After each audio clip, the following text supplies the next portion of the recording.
Bismillahirrahmanirrahim. Assalamualaikum warahmatullahi wabarakatuh. Alhamdulillahi rabbil alamin. Assalatu wassalamu ala asyrafil anbiya'i wal mursalin nabiyyina Muhammad wa ala alihi wa ashabihi ajma'in. Amma ba'd. Allahumma anfa'na bima 'allamtana wa 'allimna ma yanfa'una wa zidna ilman yanfa'una. Rabbi shrah li sadri wa yassir li amri wahlul 'uqdatam min lisani yafqahu qawli. Allahumma la sahla illa ma ja'altahu sahla wa anta taj'alul hazna idza syi'ta sahla minni rabbal alamin.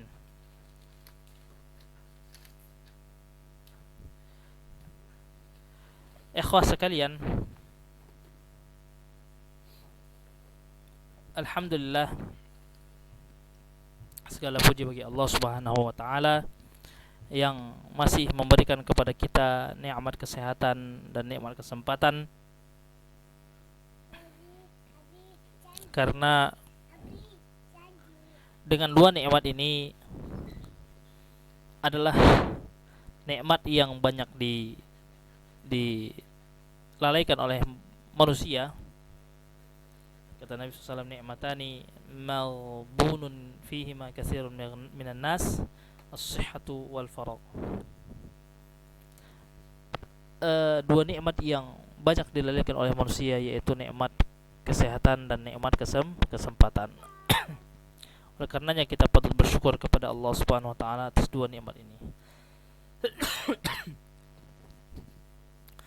Baik, kemudian ya ikhwah sekalian, alhamdulillah kita telah masuk di pembahasan al-matruk, ya.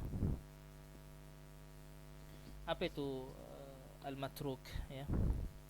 Al-matruk adalah, ya, hadis alladzi fi isnadihi rawin muttahamun bil kadhibi. Hadis yang di dalam syaratnya ada seorang rawi yang tertuduh dusta. Yang tertuduh dusta. Lihatlah ya ikhwah, bagaimana para ulama sangat betul-betul meneliti hadis. Sangat betul-betul mereka meluangkan waktunya dengan hadis, sehingga mereka ya betul-betul meluangkan waktu khusus dengan yang diridhai oleh Allah Subhanahu wa taala. Jadi kalau ada di dalam sanad sebuah hadis rawi yang dia tidak berdusta tapi tertuduh dusta, bagaimana? Nah, inilah yang mau kita bahas, ya. Asbabu ittihamir rawi bil kadzib. Jadi kalau seandainya ya ada yang bentuknya seperti ini, ya, tertuduh dusta dia, maka hadisnya ditolak. Karena kan ini termasuk daripada bagian, ya, hadis yang tertolak sanadnya. Jadi apapun ceritanya harus ditolak karena dia hadisnya matruk. Baik.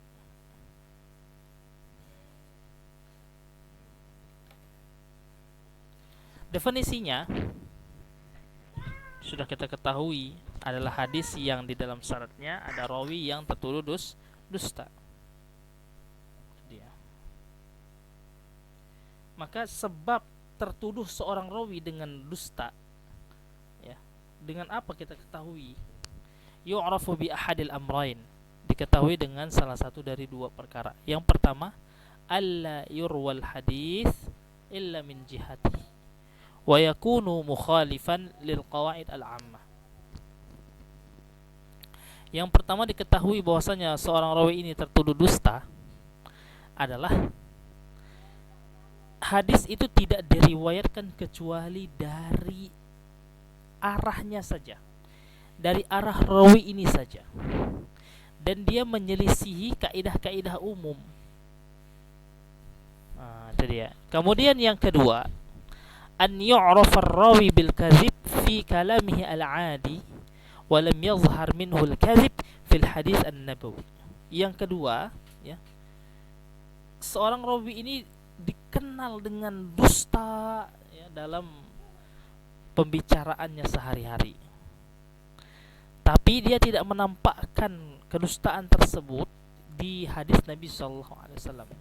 Ketika dia meriwayatkan hadis, maka dia tidak nampak dusta. Tapi kalau misalkan kalau ngomong itu kudu dusta aja, kan gini ngeri, bahaya kalau orang kayak gini ya. Kita kan ngeri juga dengan orang-orang yang seperti ini kalau seandainya di dalam perkataannya, ya, dia sering dusta saja. Seperti itu. Tapi mungkin kalau dia meriwayatkan hadis, dia mungkin aja tidak dusta. Cuman dalam hal ini kan ulama hati-hati. Ulama hati-hati apakah kita terima nih hadis atau tidak. Seperti itu. Misaluhu, contohnya hadis Amr al-Kufi an Jabir an Abi at-Tufail an Ali wa Ammar qala, keduanya berkata yakni Ali dan Ammar, kana Nabi sallallahu alaihi wasallam yaqunutu fil fajri, ya, wa yukabbir yawma Arafah min salatil ghadah wa yaqta'u salatal 'asri akhir ayyamit tasyrik. Qala an-Nasa'i an Amr bin Shamr al-Kufi matrukul hadis. Jadi hadis Amr al-Kufi dari Jabir, dari Abi at-Tufail, dari Ali, dari Ammar. Keduanya berkata, Ali dan Ammar, Nabi SAW, ya, ketika kunut fajar, ketika melakukan kunut fajar, dulu Nabi SAW melakukan kunut fajar, kemudian bertakbir di hari Arafah dari sholat subuh, dari sholat asar, dari sholat zuhur, ghadah, ya, dari sholat asar. Jadi Nabi SAW bertakbir hari Arafah dari sholat zuhur, wa yaqta' sholat al-asri, kemudian beliau memutus sholat asar pada akhir hari tasyrik. Imam Nasa'i berkata dari Amr bin Ash-Shamr al-Kufi bahwasanya Amr bin Shamr al-Kufi adalah matruk al-hadis. Seperti itu. Bagaimana tingkatannya? Tingkatannya adalah yali al-mawdu' fi ad-dha'f. Ya, tingkatan daripada hadis matruk ini, ya, adalah setelah hadis palsu, ya, hadis yang tertuduh dusta, itulah dia. Jadi yang pertama adalah hadis, ya, al-mawdu', dan yang kedua adalah hadis matruk. Taib. Ya. Jadi ikhwah sekalian, ya, ini adalah hadis yang tertuduh dusta. Kemudian kita masuk di pembahasan berikutnya, ya, yaitu tentang al-munkar. Hadis munkar. Bahwasanya hadis munkar ini adalah termasuk daripada hadis, bagian hadis dhaif. Al-munkar, hadis munkar. إذا كان سبب الطعن في الراوي فحش الغلط أو كثرة الغفلة أو الفسق وهو السبب الثالث والرابع والخامس فحديثه يسمى المنكر. Apabila sebab tercelanya seorang rawi adalah karena, ya, dia melakukan perbuatan-perbuatan keji, banyak salahnya, atau dia fasik, ya, maka sebab yang ketiga, sebab yang keempat, sebab yang kelima, hadisnya dinamakan dengan munkar. Ta'rifuhu, definisinya. Lahu ta'rifan, dia ada dua definisi untuk hadis munkar ini. Yang pertama adalah huwa al-hadisul ladzi fi isnadihi rawin fahusha ghalatuhu aw kathurat ghaflatuhu aw dhahara fisquhu. Ini definisi yang pertama. Yang pertama adalah al-munkar adalah al-hadis alladhi fi isnadihi rawin, yaitu hadis yang di sanadnya terdapat seorang rawi yang banyak salahnya,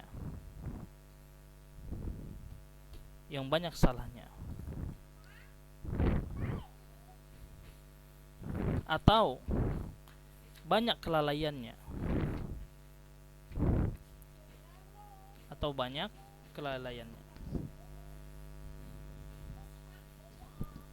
atau tampak kefasikannya. Ini adalah hadis mungkar.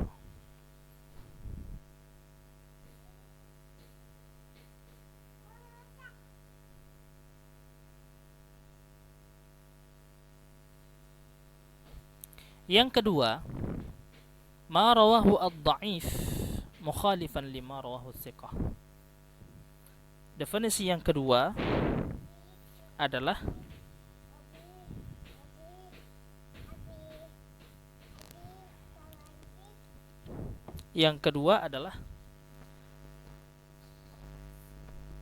hadis yang diriwayatkan oleh orang dhaif yang menyelisihi yang lebih thiqah darinya, itu mungkar.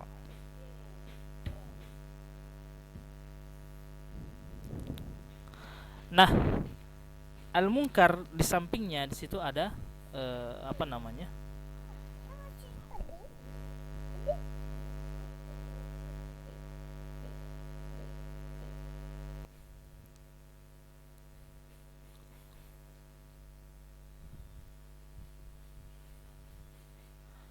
ada yang terkenal ya, al-ma'ruf ya, qasim al-munkar adalah ma rawahu as-thiqah,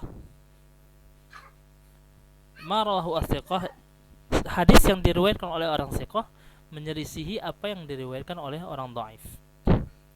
Taib, dalam hal ini kita ingin tahu bahwasannya hadis yang diriwayatkan oleh orang-orang yang fasik, hadis yang banyak salahnya, ya artinya sedikit salah, rawi yang dia terkadang banyak kesalahan dalam melakukan periwayatan hadis. Nah, maka bagaimana hadisnya? Hadisnya pasti ditolak ya, karena dia banyak salah. Contoh, misalut ta'rif al-awwal, contoh definisi yang pertama adalah ma rawahu an-Nasa'i, yang diriwayatkan oleh Imam Nasa'i dari Aisyah secara marfu' ya sampai ke Nabi sallallahu alaihi wasallam, kulul balha bit tamari fa inna ibna adam idza akalahu ghadabu syaitan. Makanlah oleh kalian kurma basah dengan kurma kering, karena anak Adam apabila memakannya maka syaitan marah. Imam Nasa'i berkata ini hadis mungkar. Contoh yang kedua, marwahu Ibnu Abi Hatim dari Ibnu Abbas dari Nabi sallallahu alaihi wasallam berkata, man aqama shalah, siapa yang menegakkan salat, wa ataz zakah, kemudian menunaikan zakat, wa hajjal baita, kemudian dia berhaji ya, kemudian berpuasa, wa qara ad-dhaifa dakhal jannah, kemudian dia memuliakan tamu, maka dia akan masuk ke dalam surga. Ini contoh yang kedua. Qala Abu Hatim hadza munkar. Imam Ibnu Abi Hatim berkata ini adalah hadis mungkar. Ya, ini adalah hadis mungkar. Hukumnya bagaimana? Mardud, ya pasti ditolak. Wa huwa yali al-matruk fi dha'f. Karena dia di bawah tingkatan matruk dalam kedhaifannya. Nah, bagaimana kalau yang tadi? Ya. Yang tadi adalah contoh definisi yang kedua, akan tetapi dari jalan yang lebih terpercaya. Allazi rawahu mauqufan an Ibnu Abbas, yang mana mereka ya meriwayatkan mauquf dari Ibnu Abbas, jadi enggak sampai kepada Nabi. Maka hadisnya diterima. Baik, ikhwah sekalian. Di situ ada pertanyaan. Ada perbedaan antara syadz dengan mahfuz.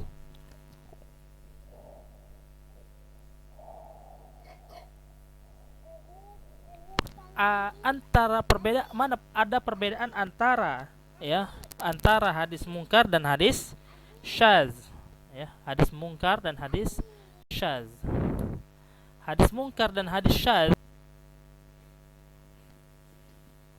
al-farqu bainahu wa bain asy-syaz anna asy-syaz ma rawahul maqbul bahwasanya hadis syaz itu yang diriwayatkan oleh orang-orang yang makbul, yang diterima, mukhalifan, tapi dia menyelisihi orang yang lebih di siqah darinya, gitu dia. Itu kalau dia syaz.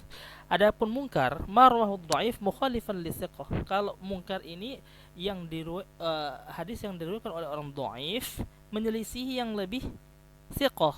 Nah, itu hadis mungkar.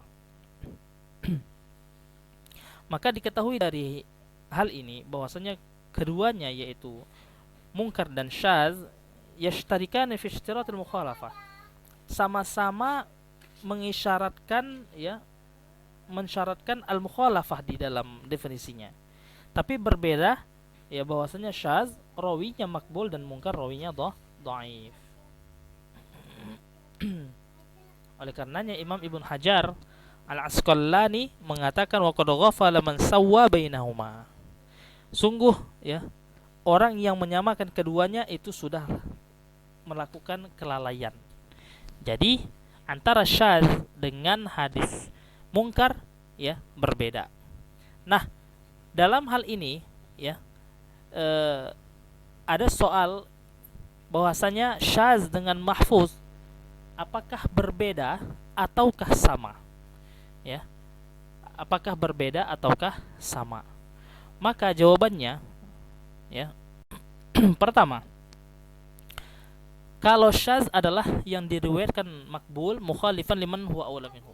Al-mahfuz ma rawahul awsaq, hadis yang diriwayatkan oleh orang-orang yang lebih siqah menyelisihi riwayat yang siqah. Itu mahfuz, itu yang harusnya diambil. Nah, asyuzuz, contohnya asyuzuz yang syaz dalam sanadnya ma rawahu Tirmizi min tariqi Ibnu Uyainah an Amr bin Dinar an Ausajah an Ibnu Abbas anna rajulan tuwfiya ala ahdi Rasulullah sallam wa lam yada warisan illa maulan huwa a'taqahu wa khalafa Hammad bin Zaid farawahu an Amr bin Dinar an Ausajah wa lam yadhkur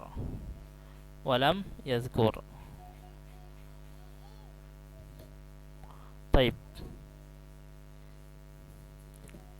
walam yadhkur Ibnu Abbas fariwayatuhu syadzah wal mahfuz hadis Ibnu Uyainah. Jadi dalam hal ini ada contoh apa yang diriwayatkan dari jalan Ibnu Uyainah dari Amr bin Dinar dari Ausajah dari Ibnu Abbas bahwasanya seorang laki-laki wafat pada zaman Nabi SAW dan tidak meninggalkan ahli waris kecuali maula, mantan budak yang dia merdekakan. Dan Hammad bin Yazid menyelisihi farawahu, maka dia meriwayatkannya dari Amr bin Dinar saja dan tidak menyebutkan Ibnu Abbas, maka riwayatnya syaz. Sedangkan yang betul adalah hadis Ibnu Uyainah, hadis Ibnu Uyainah. Baik, kemudian asyuzuz fil matan, syaz dalam matan. Marwahu Tirmizi, yang diriwayatkan oleh Imam Tirmizi dari Abu Hurairah secara marfu, apabila salah seorang kalian salat fajar, maka hendaklah dia berbaring ke arah kanannya. Khalafa Abdul Wahid bin Ziyad al-adad al-katsir. Abdul Wahid bin Ziyad menyelisihi banyak jumlah. Fahum rawahu min fi'li Nabi, maka mereka meriwayatkannya dari perbuatan Nabi SAW dan tidak dari ucapannya. Wan farada huwa bihadzal lafaz, kemudian dia menyendiri dengan lafaz ini. Hadisnya kalau dia syaz adalah mardud, kalau dia mahfuz adalah makbul. Tayyib. Mungkin ini yang dapat Ustaz sampaikan, insyaallah kita akan sambung minggu depan dalam pembahasan yang lain insyaallah taala. Subhanakallahumma rabbana wa bihamdika